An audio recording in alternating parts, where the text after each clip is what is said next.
नमस्कार. नीती स्पंदनमध्ये आपले सहर्ष स्वागत आहे. आजच्या आपण या व्हिडिओमध्ये खास आणि विशेष अशा मराठी टिप्स पाहणार आहोत, ज्या स्वयंपाकघर किचन याच्याशी रिलेटेड व त्यातील वस्तूंशी रिलेटेड आहेत.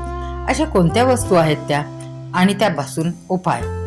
1. रोज जेवणानंतर 1 लवंग तोंडात ठेवून चगळत राहा. जी श्वासाला येणारी दुर्गंधी असते ती थांबते. मुख दुर्गंधी थांबते. आपल्याला अनेकदा वाटत असते की आपला चेहरा चमकदार, तेजस्वी, आकर्षक असा दिसावा. हो, परंतु त्यासाठी काय करावे लागणार आहे? तर एक उपाय करावा लागेल. रोज रात्री कच्च्या दुधात हळद मिक्स करून चेहऱ्याला लावा. थोडा वेळ ठेवा. कोमट पाण्याने चेहरा धुवा. सकाळी पहा, चेहरा अतिशय सुंदर, आकर्षक, चमकदार दिसेल. आपली इच्छा नसताना देखील काही आजार आपला पाठपुरावा करत असतात. त्यापैकीच एक आहे हृदयासंबंधी अशा समस्या. तर यासाठी पाहूया. रोज सकाळी अनुशापोटी 1 लसूण पाकळी कच्ची खावी. ज्यांना खाणे शक्य नाही अशांनी बारीक छोटीशी पाकळी गिळण्याचा प्रयत्न करावा. हो, परंतु त्यामुळे आपल्या अन्न आणि श्वास नलिकेला कोणताही त्रास होणार नाही याची प्रत्येकाने काळजी करूनच हा उपाय करावा. आणि पहा, मग हृदयासंबंधातील आपले श्वास लागणे, धाप लागणे, श्वासास त्रास होणे इत्यादी आजार आपोआपच दूर होऊ शकतात. आता सध्या हिवाळा सुरू आहे, त्यामुळे सर्दी आणि खोकला हे तर आपले रोजचे सोबती आहेत. आज आपण नीट असतो तर उद्याच्याला सर्दी खोकला असतो. परंतु ह्यासाठी सुद्धा एक सुंदर आयुर्वेदामध्ये उपाय आहे. कोणता? दुधात हळद व केसर एकत्र करून प्यावी. दूध साधारणपणे कोमट असावे. हे प्यायल्यानंतर सर्दी आणि खोकला निश्चित कमी होणार. चेहरा तेजस्वी होण्यासाठी व स्किन टाईट होण्यासाठी आपण रात्री झोपताना ॲलोवेरा जेलने चेहऱ्याला मॉलिश करावी. त्यामुळे चेहरा आकर्षक, चमकदार, सुंदर दिसेल. आपली इच्छा नसताना देखील शरीर बेढप व्हायला लागते. पोटावर चरबी साचायला लागते. दंड जाड व्हायला लागतात आणि असे बेढप झालेले शरीर आपल्याला स्वतःलाच पाहायला नको वाटते. मग यावरती उपाय काय आहे? तर आपण रोज रात्री बदाम पाण्यामध्ये भिजू घाला. सकाळी उपाशी पोटी हे बदाम बारीक चावून खावा. महिनाभर बघा, प्रयत्न करून पोटावरची चरबी हळूहळू कमी होईल. अलीकडच्या काळात स्क्रीन टाइम फार वाढला आहे. मोबाईल असेल, टीव्ही असेल, कम्प्युटर असेल, या सगळ्या गोष्टींनी आणि प्रदूषणामुळे आपल्या डोळ्यांना इजा व्हायला सुरुवात होते. अशा वेळेला सुंदर दिसणाऱ्या डोळ्यातून पाणी येते. मग आपण गॉगल जरी लावला तरी उपयोग होत नाही. मग काय करावे? तर अशा वेळी जर डोळ्यातून पाणी येत असेल आणि डोळे जळजळ करत असतील तर थंड दुधामध्ये कापूस भिजवून तो कापूस आपल्या डोळ्यांच्या पापण्यांवरती बंद करून ठेवावा आणि 5 ते 10 मिनिटांनंतर काढावा. पहा, डोळे थंड वाटतील आणि डोळ्यांना थंडावा येऊन जळजळ देखील थांबेल.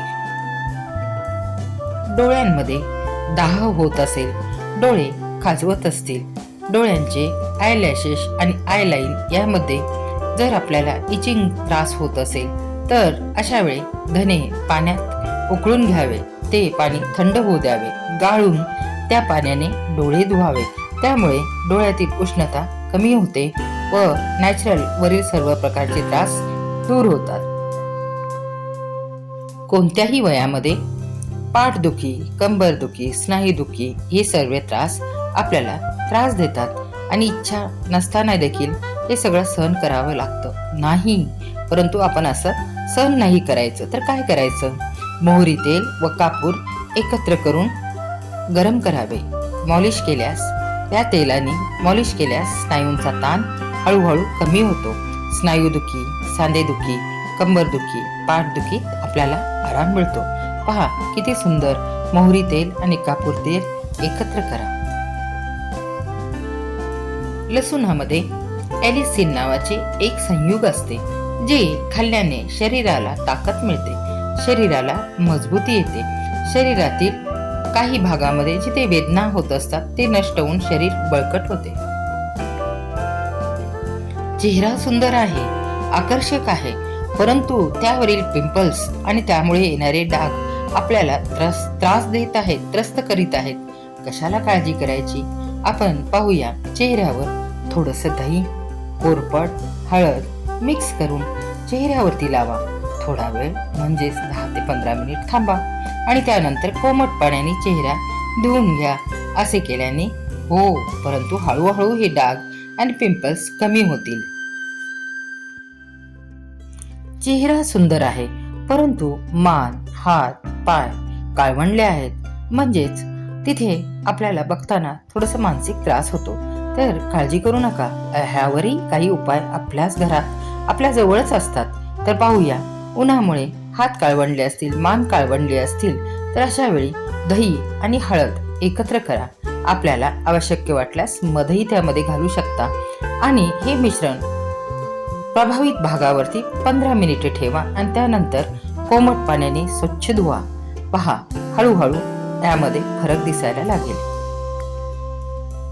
काही वेळा नखांचे बारीक तुकडे पडायला लागतात. नखांची वाढ नीट प्रकारे होत नाही. अशा वेळेला नखे तुटण्याची समस्या देखील असू शकते. हो, मग त्यावरती काय करायचं? तर विश्वास वाटणार नाही, परंतु करून पहा. लसणाची पाकळी नखांवरती घासा.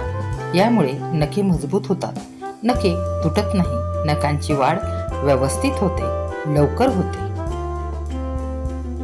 मधुमेह हा त्याच्या नावासारखाच सुंदर गोड असा आजार आहे, परंतु याकडे दुर्लक्ष करू नका. कारण ज्यांना मधुमेहाचा त्रास आहे अशांनी साखर न घालता लिंबू पाणी प्यावे. त्यामुळे साखर नियंत्रणात राहते आणि श्वासाला येणारी दुर्गंधी देखील कमी होते.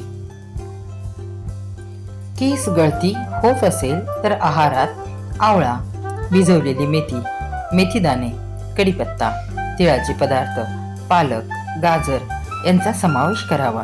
त्यामुळे केस लवकर वाढतात. जवस हे सुद्धा खाण्यामध्ये ठेवावे. आपण शेवग्यांच्या पानाची भाजी करून खातो, परंतु त्याविषयी आपल्याला थोडीशी माहिती असायला हवी म्हणून सांगत आहे. मोरिंगा पावडर म्हणजे शेवग्याच्या पानांची पावडर. यामध्ये दुधापेक्षा 17 पटीने जास्त कॅल्शियम, गाजरापेक्षा 10 पटीने जास्त व्हिटॅमिन ए, केळीपेक्षा 15 पटीने जास्त पोटॅशियम, दह्यापेक्षा 9 पटीने जास्त प्रोटीन, तसेच पालकापेक्षा 25 पटीने जास्त लोह असते. गर्भावस्थेत किवी खाल्ल्याने खूप फायदा होतो. त्यात भरपूर फोलेट असते, जे बाळाच्या मेंदूच्या विकासासाठी महत्त्वाचे आहे. त्यामुळे गर्भवती स्त्रीने किवी अवश्य खावे. आपली प्रकृती सांभाळून पित्त प्रकृती असेल तर वैद्यांच्या सल्ल्याने खावे.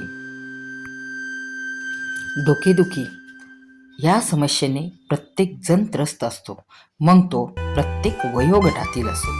परंतु यावरचे उपाय देखील असेच वेगवेगळे विविध असतात. म्हणजे कसे तर बघूया. एक आज हटके उपाय बघूया.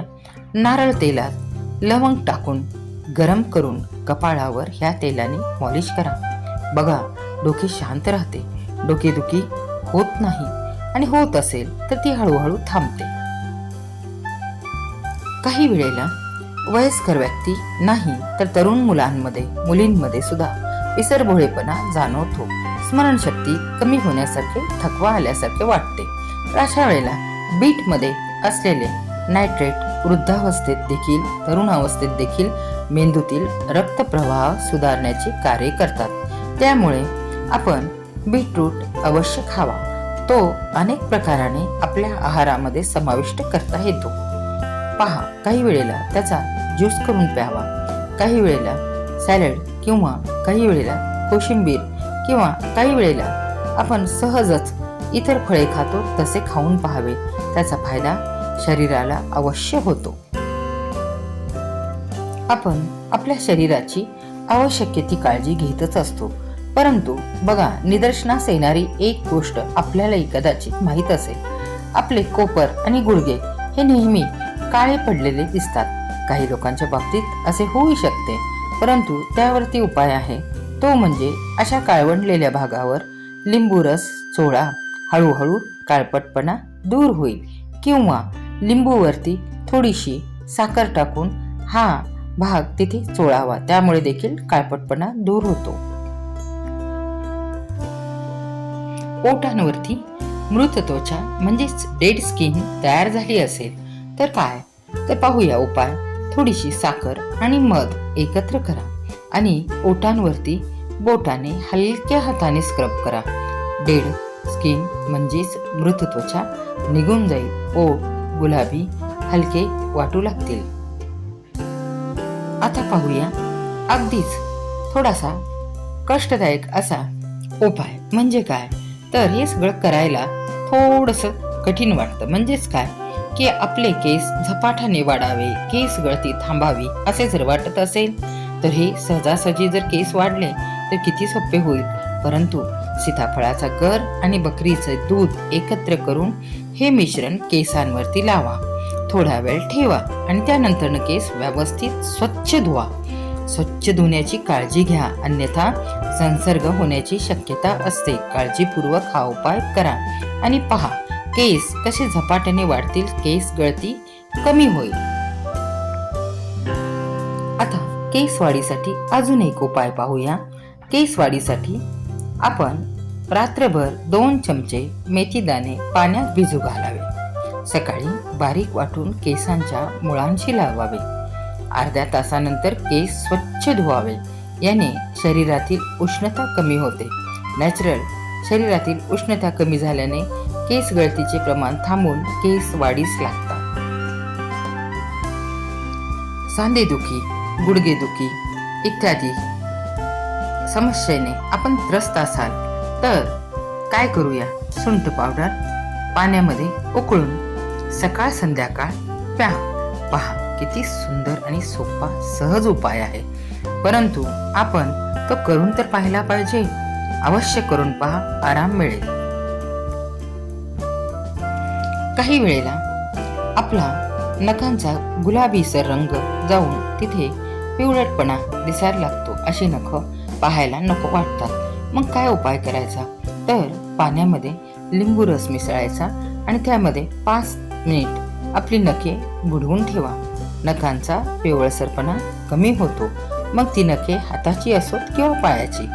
पाणी साधारणपणे कोमट असावे. करून पहा, अवश्य फायदा होईल. आपल्याला हा व्हिडिओ आवडला असल्यास व्हिडिओला लाईक करा, चॅनलला सबस्क्राईब करा. व्हिडिओ शेवटपर्यंत पाहिल्याबद्दल धन्यवाद.